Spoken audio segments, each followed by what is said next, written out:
Bonsoir. Il y a 2 semaines, là, j'ai osé mettre en jeu la dimension, ou une des dimensions de la jouissance. J'ai osé parce que c'est sortir évidemment du discours habituel. Voilà, une chanteuse comme ça, une soprane qui a fait beaucoup de, comme on dit, d'aigus. C'est-à-dire que l'aigu, c'est... Bon, pensez un peu au castrat, c'est ce qu'il y a d'inouï dans la jouissance, quelque chose de tout à fait particulier. Et on vient de nous annoncer qu'elle a fait on va dire un malaise, une syncope, quoi, malaise. Après, elle nous a dit 2 jours après que tout y avait pas de problème, qu'elle se reposait, enfin bref. C'est le discours courant. La question est de savoir ce que dit ce que dit ce cours, ce que dit ce cours courant.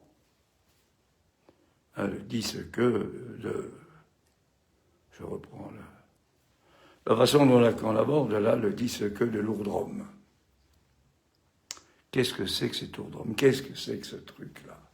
Qu'est-ce que c'est que cette jouissance? Qu'est-ce que c'est que donc, inévitablement, et on en arrive là, prendre la graine de l'art et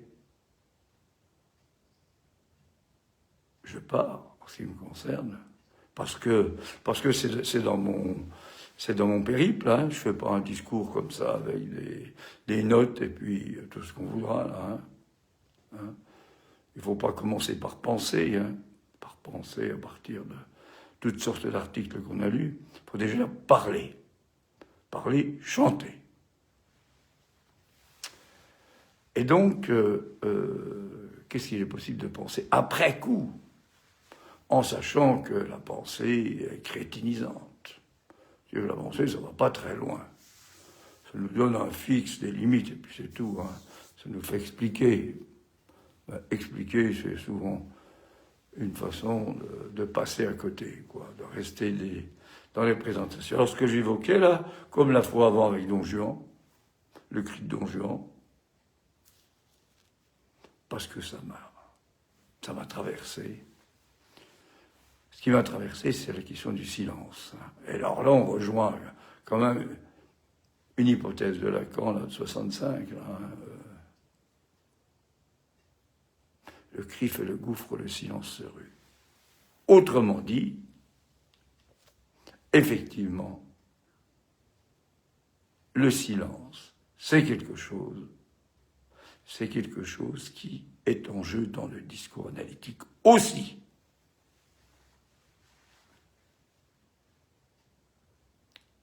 Quand on parle comme ça des modulations vocales pour l'interprétation, c'est ça. La coupure. Ça. Donc ça pose la question, mais qu'est-ce que c'est que silence? Et s'il est haut, évidemment, c'est pas Tachéo. C'est-à-dire, le silence, c'est pas se taire. C'est quelque chose qui est présent, et le silence, c'est pas quelque chose que le bruit fait disparaître, quel qu'il soit. C'est l'inverse.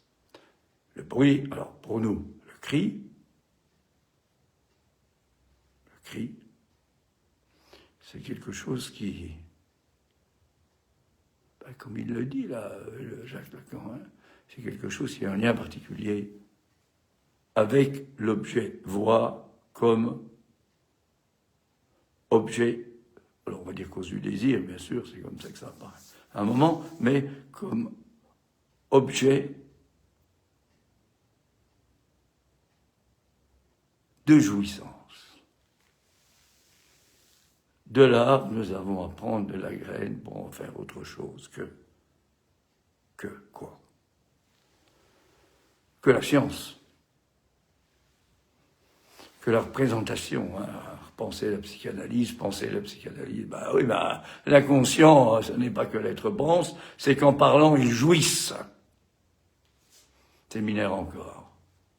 Alors on va me dire que je prends des citations de Lacan, d'accord, mais le problème des citations de Lacan, c'est peut-être comment on les place, comment elles viennent quand on parle. Hein, c'est ça, la métonymie. Hein.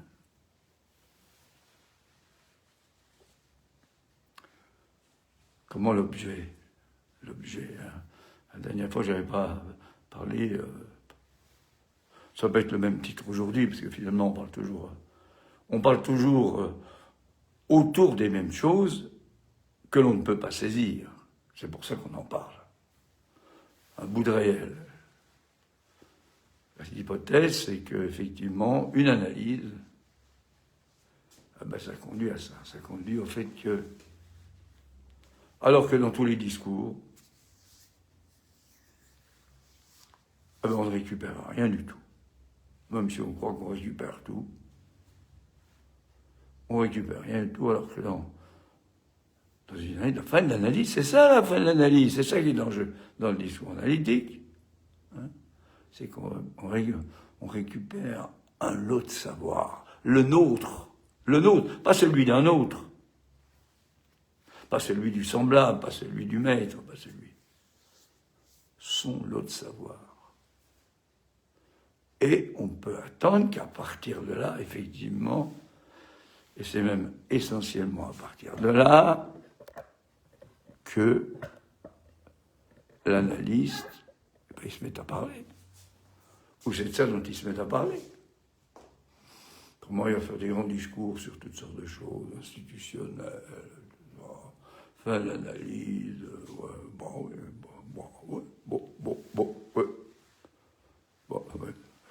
Est-ce que c'est fini ça un jour, ça? Qu'est-ce que ça veut dire la fin? Il faudrait au moins parler du moyen. Là. On est un peu débile avec les moyens. C'est la jouissance. Alors la jouissance, évidemment, hein, il y a diverses dimensions de la jouissance. Alors, l'hypothèse que je lançais comme ça, hein, c'est la suivante. De même que Don Juan, évidemment, comme il est, il fait des promesses, c'est tout. Il parle. Et il parle à la femme qu'il n'est pas, c'est pour ça qu'il n'arrête pas de courir à droite à gauche. Hein. Et donc, évidemment, c'est pas facile. Hein. C'est pas facile pour une femme. Une certaine idée de la femme, là, comme tout le monde d'ailleurs. Hein. Ce qu'il cherche, c'est une femme. Il va même jusqu'à aller chercher là, celui qui est... On dit que c'est celui qui l'a tué au début, mais enfin bon, celui qui est comme ça dans le... On ne sait pas où d'ailleurs. Hein. Dans un cimetière. Et là, du cimetière va sortir ce qui peut sortir, c'est-à-dire une parole bien scandée avec un recto tono, tout ça, des sauts d'octave, des noirs pointés croches, dans ce dernier dialogue entre Don Juan et... Ah oui, le commandeur.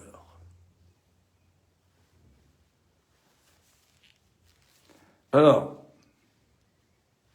c'est vrai que ça change tout, ça. Hein. Dernier dialogue avec le commandeur. Bon. Et puis évidemment, le commandeur, il le connaît un petit peu quand même. Hein. Il sait un peu ce que c'est, là, hein, le président de la République, là. Hein. Il sait un peu ce que c'est, là. Parce que, il a appris ça, là, des communicants qui lui ont raconté ça. Il a payé ça très cher, hein. Bon. Il faut quand même essayer de coincer l'autre. Hein. Bon, c'est la com, ça. Bon. Enfin, il le coince, et puis évidemment, Don Juan qui est pris par la musique, voilà. Par la voix. Peut-être qu'il s'entend un peu trop. Bon, j'évoquais là, il y a eu un moment là, quand il lui dit là, qu'il se nourrit Il se nourrit justement, c'est la nourriture. Hein. Il se nourrit des choses célestes, là, hein, comment voilà. Il y a quelque chose là qui semble avoir été très particulier, là, qui est la musique dodécaphonique, qui viendra plus tard là, avec Arthur Schoenberg. Avec Schoenberg et puis Berg, etc. Bon. Peut-être que ça l'a troublé. On n'en sait rien. Mais enfin, bon, c'est Mozart qui met tout ça en route, hein, de toute façon, bien sûr. C'est le génial Mozart, là, celui qui est dans la mélodie. Beaucoup. Bon. Il faut que je vous dise un peu ce que c'est. Comment on peut articuler Mozart, finalement, à ce qui se passe dans le discours analytique. C'est pas pareil, évidemment. Il ne s'agit pas de calquer ni d'expliquer. Mais il y a quand même quelque chose là qui est particulier. Hein.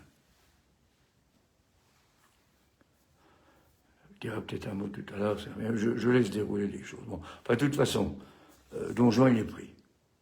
Il est pris au fait que le sens, la signification, on ne peut être que coincé, quoi. Hein. Pentiti, repens-toi, non. Bon. Et puis le cœur, ça y va, hein. C'est le cœur de la tragédie grecque, là, hein. Tragédie antique, là, celui qui dansait, qui chantait autour de l'autel de Dionysos, là, au VIe siècle avant Jésus-Christ. Hein. Bon. Alors il est pris là-dedans, le cœur, évidemment, et puis on y va. Hein. Puis alors, ce bourlador, c'est pas un séducteur, c'est un bourlador. Hein. Le bourlador de Séville, hein. C'est-à-dire, c'est quoi le bourlador? Celui qui est... On dit c'est le trompeur. Bon, c'est le trompeur, bien sûr, c'est effectivement la parole a un sens et n'a qu'un sens. Hein. Mais c'est pas tout à fait ça quand même. Hein. Alors il va aller jusqu'où il peut aller, il va essayer de tenir. Hein. C'est un baryton, alors évidemment, c'est pas les voix aiguës. Hein. Mozart aurait pu peut-être mettre un baryton, un ténor, là. Enfin, de toute façon, voilà. Il y a un moment comme ça où le sens disparaît. C'est-à-dire qu'il ne peut plus rester dans le sens, c'est-à-dire qu'il émet un cri. Il émet un cri, ça veut dire quoi? Ça veut dire qu'il a recours au silence. Alors évidemment, là, tous les catholiques et tout ça, ils ont recours au fait que c'est l'enfer, tout ça, la damnation. Ben, ça doit s'arrêter là, l'opéra, c'est fini. Il n'y a plus rien à dire, hein. À partir de là, il n'y a plus rien à dire, hein. Mais c'est pas grave. Hein. C'est pas grave du tout. Comprenne qui pourra, et en plus, il n'y a rien à comprendre. Ça se termine sur le silence. Alors, bien sûr, ça c'était à Prague. Hein. Pour ça, en gros, pour le situer, retenez ça, c'est qu'en gros, c'est le moment de la Révolution française. Hein. Bon, enfin le Don Juan, là. Hein. Et puis, c'est-à-dire, c'est un peu avant, oui, en 1787. Bon. Puis 8 mois après, évidemment, il faut aller à Vienne, parce qu'à Vienne, il y a l'empereur, il y a tout ça. Bon. Alors, il va rajouter différentes choses, enfin bref. Puis on va rajouter cette fameuse dernière scène qui correspond à rien du tout, hein, qui est vraiment l'idiotie, la crétinisation particulière de l'accord, là, où tout le monde se remet d'accord. Hein. Il y avait eu, durant l'opéra, je ne parle pas au niveau de la voix, là, je parle. Hein. Il y avait eu des expressions, un rapport à la jouissance différente chez les uns, chez les autres. Hein. Chez les hommes, chez les femmes, etc. Il y avait des choses. Alors là, tout le monde est d'accord. Mais il n'y a pas besoin de cette fin-là. La psychanalyse ne se termine pas sur un accord. Hein? Sur ce lot de savoir propre à chacun.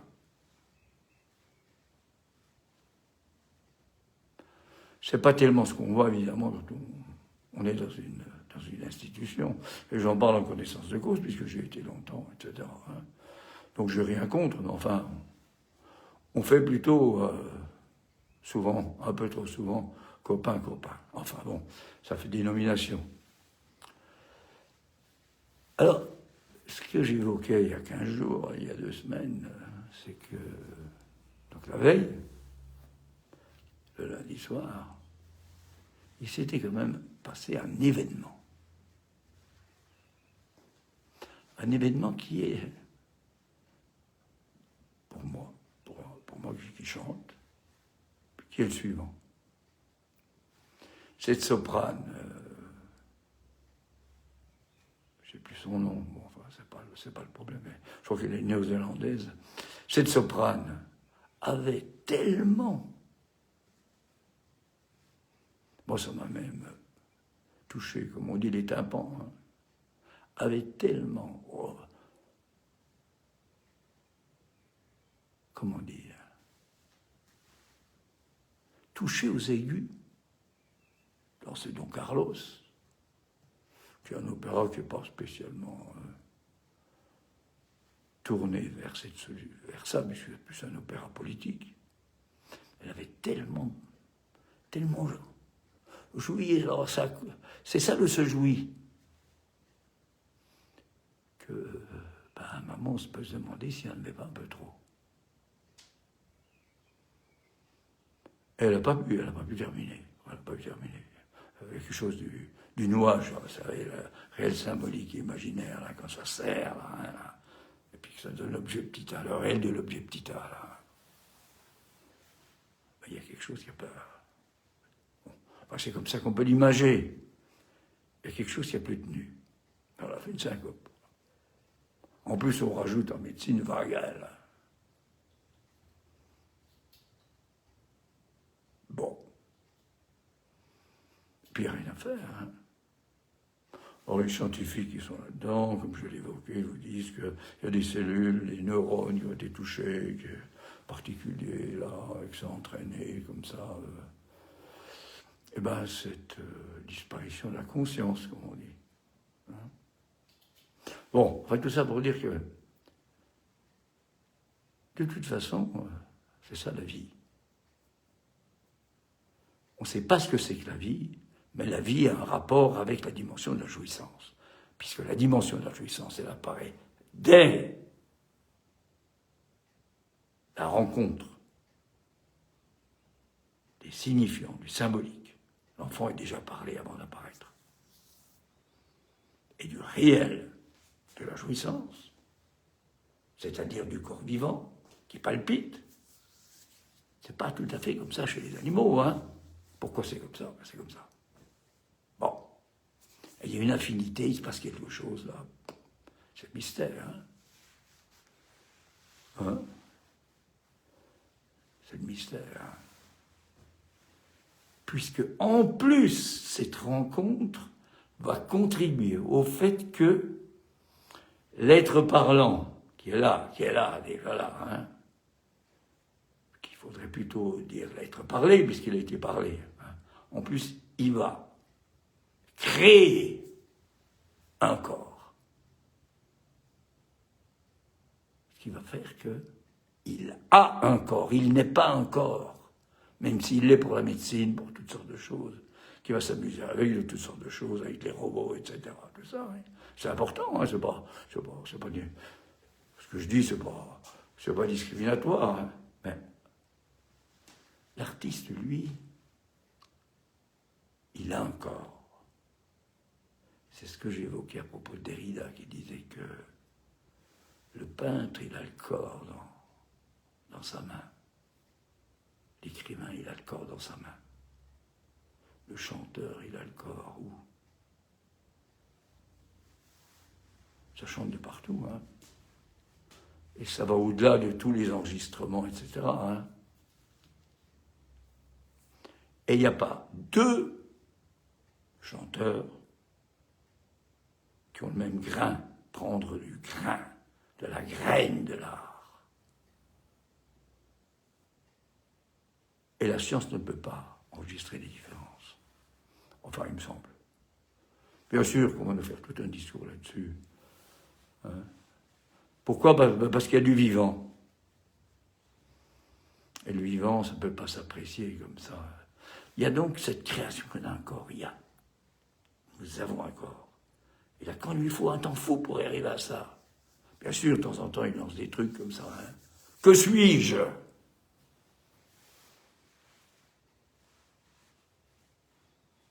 Que suis-je? Je suis la douce vocifère que l'univers.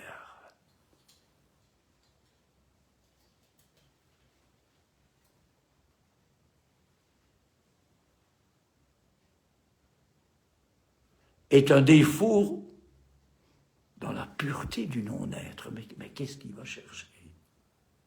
La pureté du non-être. Que suis-je? Je ne sais pas qui suis-je. C'est que suis-je?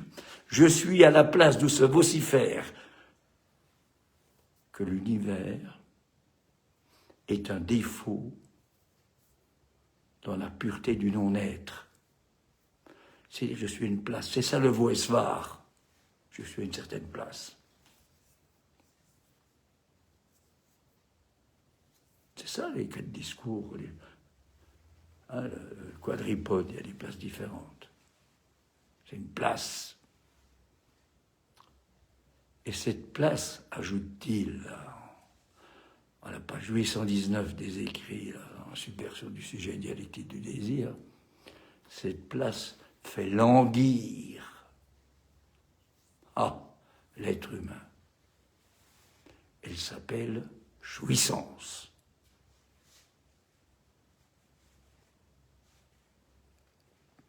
Là, on n'est pas en 1970 encore. Hein. On est plutôt les années 60, 62, 63. Je sais pas, enfin, c'est pas le problème. Enfin, il y a un truc là. C'est-à-dire qu'il va falloir, comme on trouve chez Saint Paul, le paria, là, celui qui a trahi les Juifs, là. Hein. Enfin, c'est ce que disent les Juifs. Hein. Celui qui a été renversé, là, hein, comme on dit, là, tombé du cheval. Là.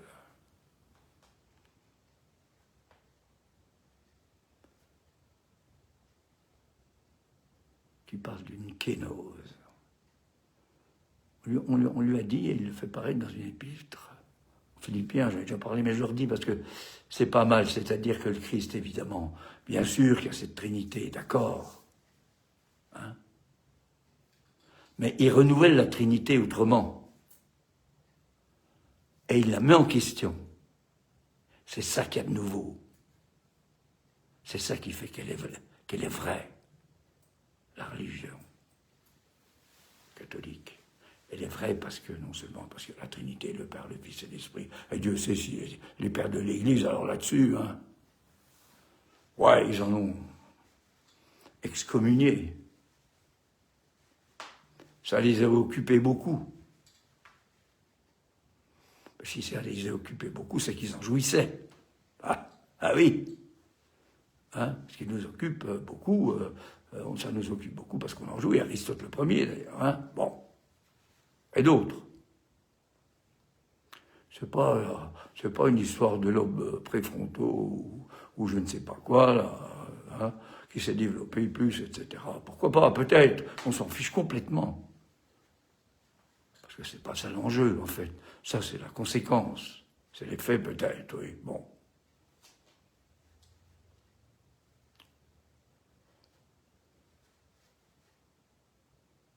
Finalement, le christianisme, c'est quoi? À lire Augustin, d'Hippone, à lire, c'est celui qui s'est vidé, c'est ça la kénose, de la divinité du Père, de tous les attributs de la divinité. Alors ça nous pose la question, mais qu'est-ce que c'est que ces attributs de la divinité? Alors voilà, on peut en dire quelque chose à partir de la voix. Pourquoi? Parce qu'il y en a un quand même, ces gens-là, hein, qui disent au commencement était le Verbe, etc. Le Verbe s'est fait chair. Oui, Dieu sait si ça nous enquiquine, cette affaire-là, mais enfin, Ça peut nous permettre de prendre de la graine de l'art, justement, parce qu'on est torturé. Hein. On est plus torturé que des chimpanzés. Hein. Bon. Mais à la fin, il dit Dieu, ben, il est invisible. Ah! C'est pas tout à fait Moïse qui va voir quand même, au moment de recevoir les tables de la loi, Dieu un petit peu, hein. Le Dieu du christianisme, il est invisible. On ne peut pas l'entendre, il ne parle pas. C'est le silence. C'est le silence. Ah oui? Ah ben c'est ce que Schoenberg est amené à découvrir en 1932, quand il est en train de fuir le nazisme, là, à Barcelone ou à Madrid, hein, quand il termine tout à la fin, là, quand il termine son opéra, là, le Moïse à Aaron, là.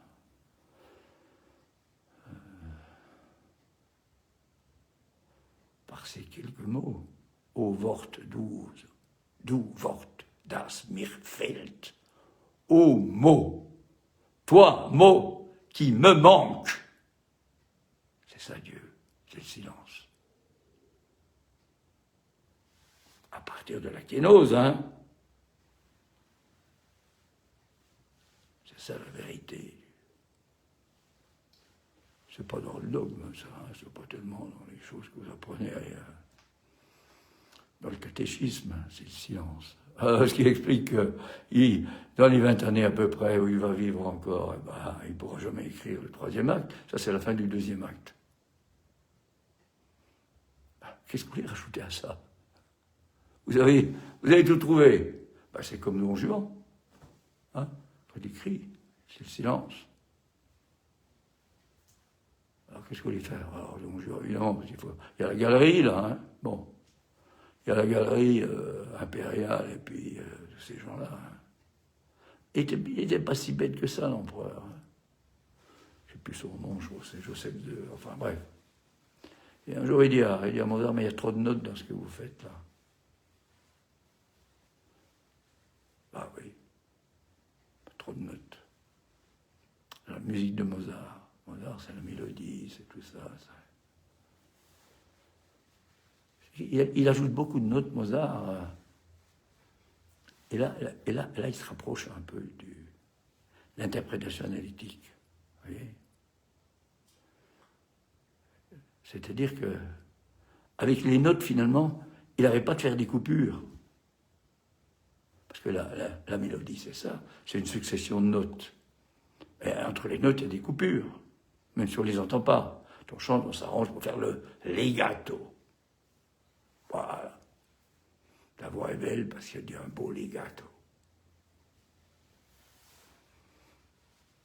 Mais est-ce qu'on entend ce qu'il y a dans le legato?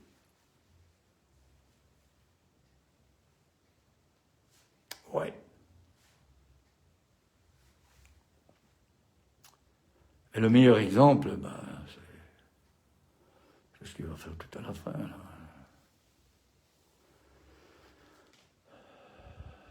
La flûte enchantée, la reine de la nuit, là. Le contrefa, là. Il va découper, là. Hein. C'est que ce qui compte, c'est même plus la mélodie, là. Hein. C'est de savoir si la soprane, colorature, va réussir ou pas le truc. Donc on n'est plus dans rapport à la jouissance, véritablement. C'est une performance, c'est autre chose. C'est-à-dire qu'on n'est plus saisi par le fait qu'on est emporté, on ne sait pas où, par une voix, et notamment par la voix de la diva.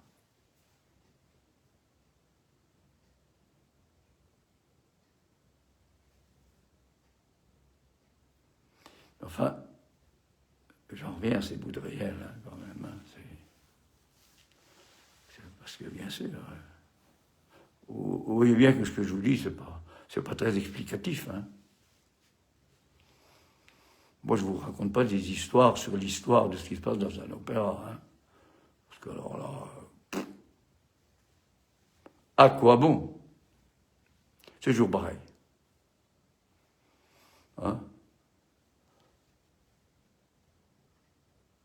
Il y a une soprane, une alto qui aime un ténor, et puis, ma foi, le ténor, c'est pas possible qu'ils soient aimés. Hein. Alors, il y aura toutes sortes de choses qui vont fonctionner là-dedans pour faire avancer les choses comme elles peuvent avancer. Mais enfin, c'est bon. Alors, il y a un truc quand même qui va apparaître dans l'opéra, hein, c'est que c'est voix aiguë, puisque vous voyez, on en arrive à la question de l'aigu. Voilà. Alors, il faut que je vous fasse un petit couplet là-dessus. Entre Dieu et l'aigu. Il y a un certain Denis à l'Aéropagite, au 5e siècle. C'est un père de l'Église byzantin.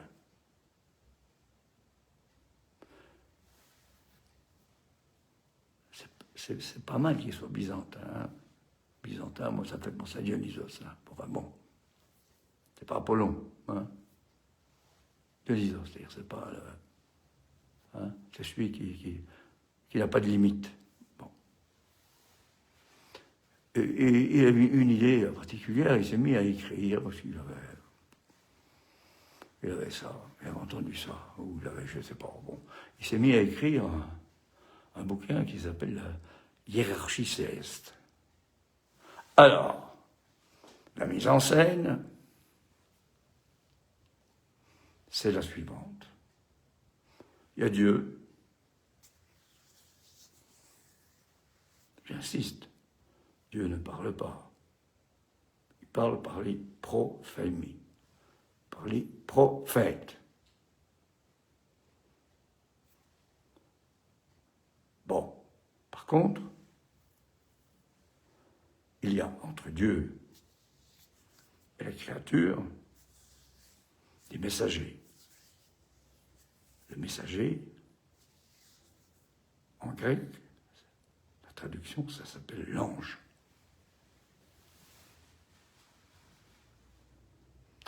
Et, évidemment, il y a toujours eu, on ne sait pas trop pourquoi, enfin, on peut en donner une idée, hein, bon, il y a toujours une fascination pour les aigus.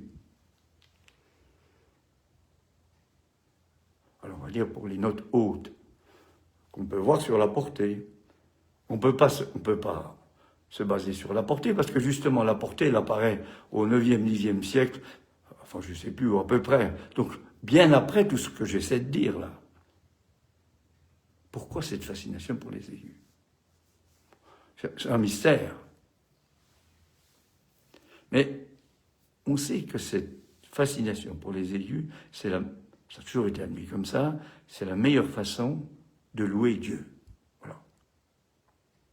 Alors, il y a peut-être quand même une explication, c'est le fait que pour chanter les aigus, c'est-à-dire ce qui monte, il faut que le larynx monte, il faut qu'il se passe quelque chose au niveau de l'organisme qui monte, qui devienne aigu en quelque sorte. Bon. Alors les aigus, et surtout les aigus, chez les voix féminines, ce qui fait que d'emblée, on a exclu, même en parlant, hein, le fameux Paul, là, hein, interdiction aux femmes de parler, sinon du bout des lèvres, hein, labiataire. C'est les hommes. Pourquoi? Parce que les hommes sont censés être dans la parole. Voilà. Les femmes, bon. Alors chanter, on ne parle pas, parce que alors là, dès qu'on chante, il y a une tension entre la parole, c'est-à-dire le sens, et ce qui n'est plus dans le sens. Et la musique, c'est ça. C'est jouer sur cette tension.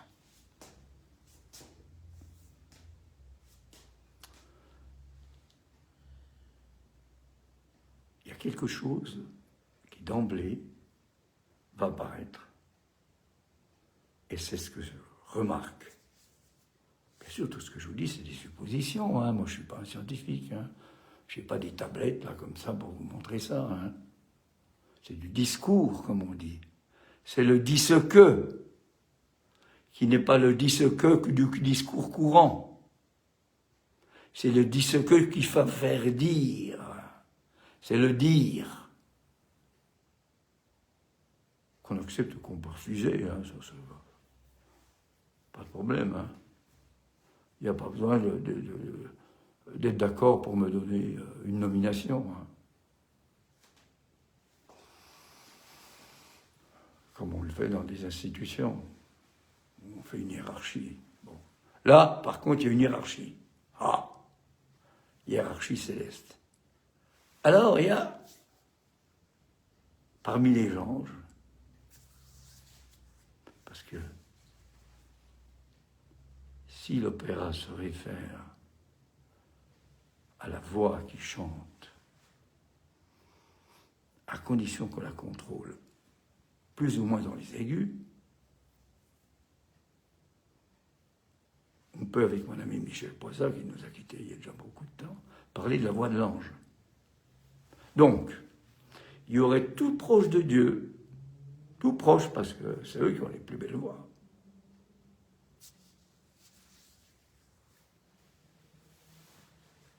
Ceux qui chantent et qu'on ne peut même pas entendre chanter, les séraphins. Et même les chérubins qui sont en dessous, ils ont du mal à les entendre. Mais Dieu, par contre, il entend. Enfin, c'est prévu comme ça. Donc il y a ceux qui s'y voient là. Bon. Donc, et puis il y a un autre ordre, je ne sais plus lequel, enfin un troisième ordre. Et puis alors, évidemment, la question c'est qu'est-ce qui peut passer de tout ça à l'être parlant. Quelques-uns, c'est peut-être ça. Quelques-uns, j'en sais rien. Hein, je peux dire comme Wolfgang Amadeus Mozart peuvent peut-être entendre. Voilà, tout d'un coup, lui, quand il se mettait à composer, lui, il écrivait comme ça sortait tout seul. Hein. Il pensait, puis tout d'un coup, hop, il se met à écrire.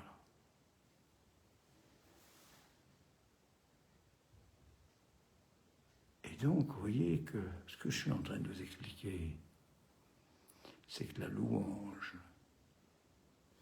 la voix, les aigus, il y a dans les aigus de la voix quelque chose qui est inouï. Et c'est ça qu'on va retrouver chez les castrats. Je ne dis pas que les castrats, c'est des séraphins, ni même des chérubins. Mais c'est ça qui a donné quelque chose d'incroyable. On se pâmait devant, notamment celles qui sont moins soutenues par les signifiants, comme on appelle ça, d'après le schéma de la sexuation tel que Lacan parle. Hein. Elles ne sont pas toutes dans la fonction phallique, comme il dit.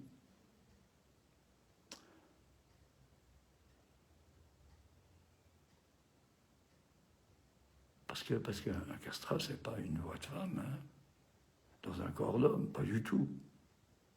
Pas du tout, pas du tout. C'est une voix d'homme qui a été tellement travaillée qu'elle peut chanter 3 octaves. Déjà 2, c'est pas mal. Hein. Et puis au prix, pour la louange de Dieu, comme vont dire les représentants de l'Église, on peut sacrifier quand même, comme ça, des humains. Hein. Bon. Et ça va durer jusqu'au début du XXe siècle. Bon, je passe là-dessus, on reviendra. Bon. Donc, ce que j'essaie de dire là, c'est que la voix, ce que l'on appelle la voix comme plus de jouir, cette voix qui résulte de ce corps qui est créé. Lacan dit que cette jouissance du corps vivant va être civilisée et que c'est ça qui va donner les références aux objets pulsionnels de Freud, en sachant que lui change un peu les choses, il en met 4. Hein, le sein, le fesses, le regard et la voix. À condition, bien sûr, de... Il ne faut pas confondre le regard et puis la vision. Ah oui. Il ne faut pas confondre la voix et le sonore. Ah oui. Ah, je vous passe un truc. Hein.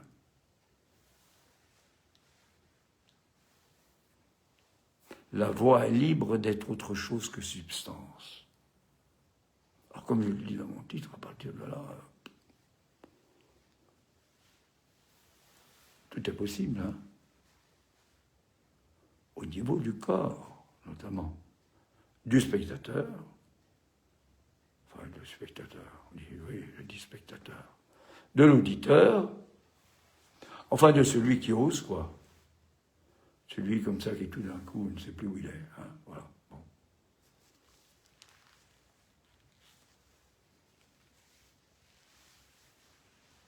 Et puis celui qui produit ça. Hein, parce que produire ça, c'est-à-dire de l'inouï, c'est pas rien. Et ce sont effectivement, essentiellement, des voix de femmes. C'est-à-dire qu'elles arrivent à un moment plus particulier, où il y a cette jouissance qui n'est pas due, évidemment, à la jouissance phallique, qui n'est pas limitée, hein, à un moment où le corps, on pourrait dire, la totalité du corps, jouit dans les vocalises. Ah, ça nous rappelle le mythe de Myrsias, je crois, qui a subi les foudres d'Apollon, parce qu'Apollon ne supportait pas ça. Cette pure jouissance qui peut entraîner, effectivement, il y a quand même un truc incroyable, là, Verdi, là, je ne sais pas s'il a pensé à ça, mais enfin, il termine la Traviata sur... elle est phtisique, comme on dit, tuberculose, tout ce qu'on voudra. Elle devrait quand même mourir en toussant, et puis en étant, je ne sais pas comment dire, moi, en tombant par terre. Eh bien, c'est pas du tout ça. Elle termine par une, on va dire, jaculation, jubilation, un aigu extraordinaire. Et c'est fini. Silence. C'est un cri. Parce que l'intérêt, on va dire, de l'opéra, c'est pareil dans la clinique, hein. Si vous avez un analysant qui a du mal à parler ou qui ne parle pas, hein, il est parlant, hein. À vous débrouiller avec ça, hein. Ah, ça vous fait penser, hein. Ça fait penser à plein de choses, hein.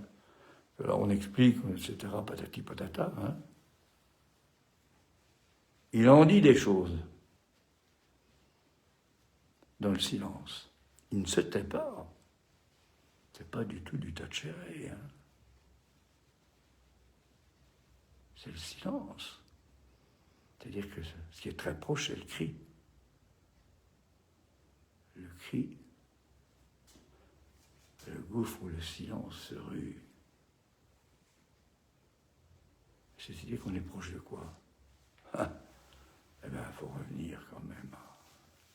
Comme on dit des fois aux fondamentaux, das Ding, dont parle Freud en 1895, là, lorsque l'enfant est...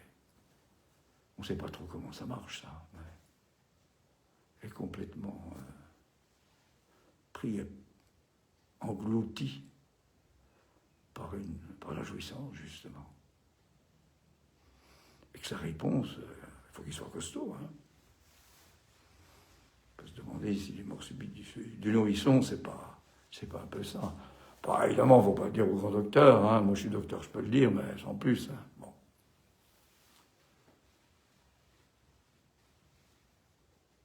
Eh bien, il répond par le cri. Je sais pas, Freud, évidemment, il dit qu'il y a des tensions. Freud, il est un peu... il fait comme il peut, hein. Alors, est-ce qu'il y a des tensions? Les tensions, sans doute. Mais les tensions, c'est pas lié à la fin, forcément, à ça. Hein, c'est un cri pur, qu'on peut trouver à l'opéra, des cris purs. Mais ce qu'on trouve souvent, c'est des cris mélodiques, c'est-à-dire des cris qui sont dans une enveloppe. Hein, c'est le coup, vous savez, de la galma et puis des silènes, là. Dans des belles enveloppes, là, c'est très beau, belle voix, etc. Mais si ça se déchire, et ça va se déchirer avec Wagner, notamment. Wagner ne va plus garder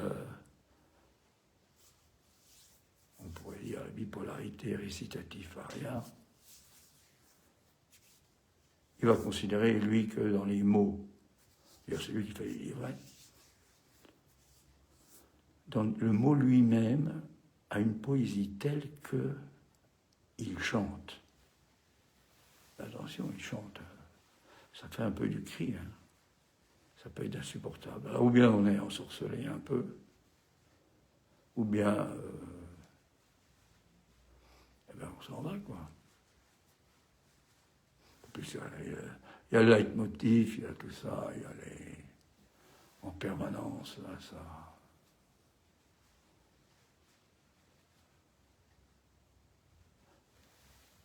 Il y a du chromatisme, comme on dit. La couleur. On change. Ça module. Ce qui fait que, bien sûr, dans ces opéras, hein, comme on pourrait dire, d'ailleurs, quelque chose qui va apparaître, à savoir que, justement,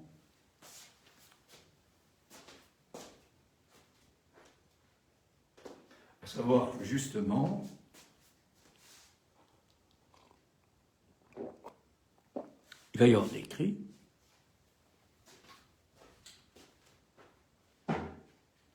et notamment, alors, des cris mélodiques, par exemple, La mort d'Isolde, c'est fantastique. C'est une aspiration, c'est une spirale progressive qui nous embarque comme ça. C'est même mieux que la Traviata, hein, sur un moment, voilà. C'est pas tout à fait ce que redoutent ceux qui sont en train de potasser la question, là, les fins de vie, là, enfin passons. Voilà. Et je vais reprendre ça une autre fois pour Wagner et puis pour Berg après. Hein. Et parce que j'ai terminé là-dessus. Le Wolfgang, là, hein, ça lui dit peut-être qu'il entend des trucs, hein, lui, hein, particuliers. Parce que le psychanalyste, lui, qu'est-ce qui se passe, finalement, si on le sort de sa cage à compréhension, là, à penser, là. Hein, si l'oiseau peut sortir de la cage, là, hein. Ben, il est dans le fait qu'il entend des choses qui ne sont pas tout à fait celles qu'entend celui qui parle, analysant. Et c'est très important qu'il en soit ainsi. Voilà. Donc il entend des choses comme ça, et puis alors, si à un moment, il ouvre la cage ou pas. Hein. Ouvrir la cage aux oiseaux, comme il chantait.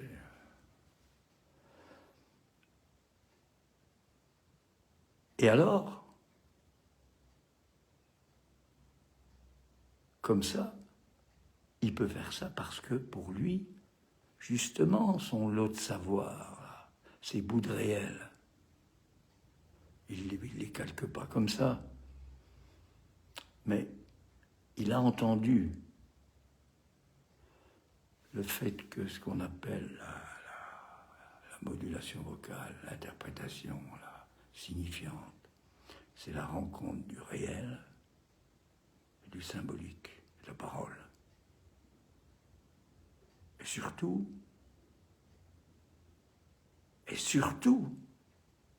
là qu'on va le dire tout à la fin, au moment de conclure,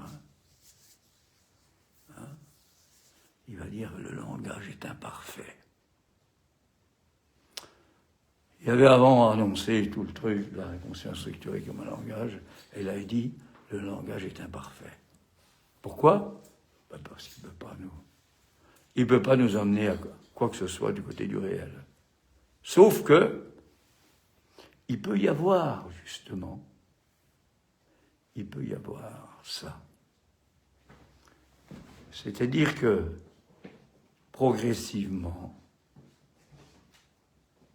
c'est ça qui se passe dans une cure, l'analysant va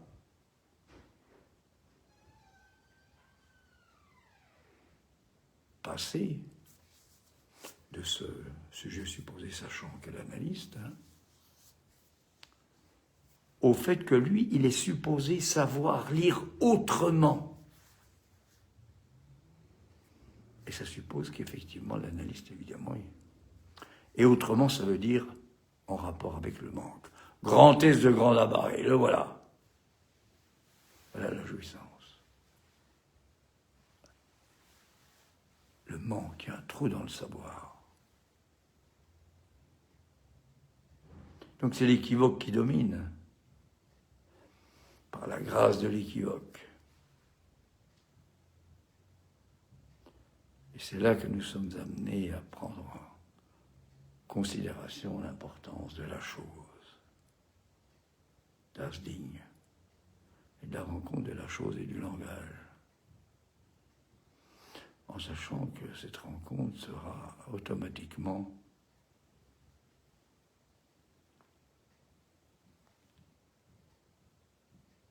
du côté du malentendu.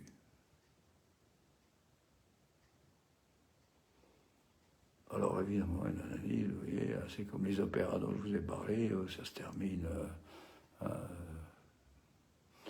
fin de Don Juan, fin de Moïse à Aaron, il y en a aussi un, je crois, de Berg. Ben, on n'arrive pas.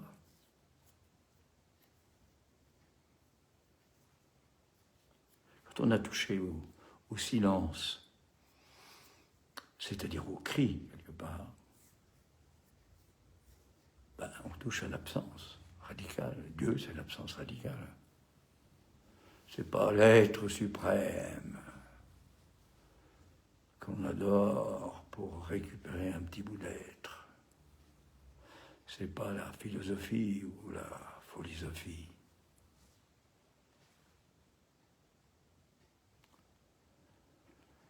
Alors on va s'arrêter là-dessus pour aujourd'hui.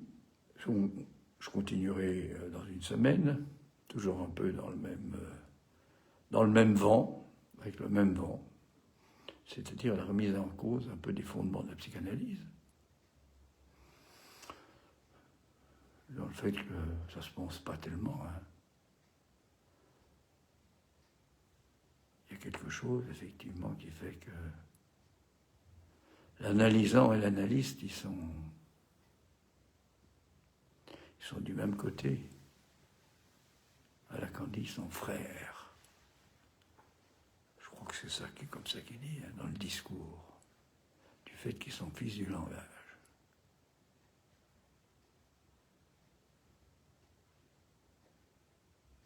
Alors ça explique évidemment tout ce que je viens de dire là, tout ce qui s'est passé dans l'itinéraire de Lacan et le fait qu'à un moment il y a des philosophes qui l'ont laissé tomber, que ce soit Derrida, que ce soit Foucault, que ce soit d'autres. Bon, c'est normal. Il n'y a dans le monde que l'objet petit a. Dans le monde que l'objet petit a. Et pourtant, on n'arrête pas, effectivement, de recouvrir tout ça, parce qu'on appelle, j'ai évoqué à plusieurs reprises, l'expérience de la réalité, ce qu'on voit, ce qu'on entend, etc., qui est une façon qui est même l'expérience de la réalité du fantasme. À mardi prochain.